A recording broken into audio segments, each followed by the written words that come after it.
తెలంగాణ ప్రజల సొమ్ముతో ఇతర రాష్ట్రాల్లో చేయనివి చేసినట్లుగా కాంగ్రెస్ ప్రభుత్వం తప్పుడు ప్రచారాలు చేస్తోందని కేటీఆర్ విమర్శించారు.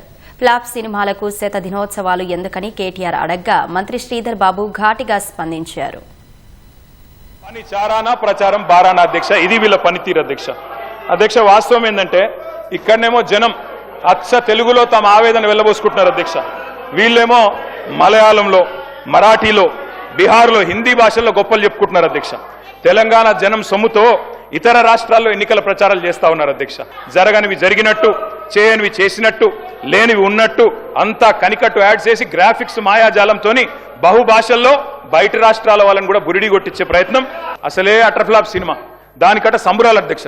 రెండో సంబురం, మూడో ఈడిత సంబురం. అటర్ఫ్లాప్ సినిమాకి శత దినోత్సవం చేస్తారా అధ్యక్ష ఎవరన్నా?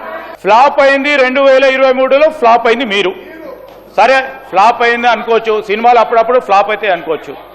మళ్ళా సర్పంచ్ ఎన్నికలు అయితే దాంట్లో ఫ్లాప్ అయినరు, మళ్ళా మున్సిపల్ ఎన్నికలు అయితే దాంట్లో ఫ్లాప్ అయినరు, పార్లమెంట్ ఎలక్షన్లో పూర్తి స్థాయిలో ఫ్లాప్ అయినరు. ఇంకా ఎన్నిసార్లు ఫ్లాప్ అయినాక మమ్మల్ని ఫ్లాప్ అంటారు ఎంత అధ్యక్ష?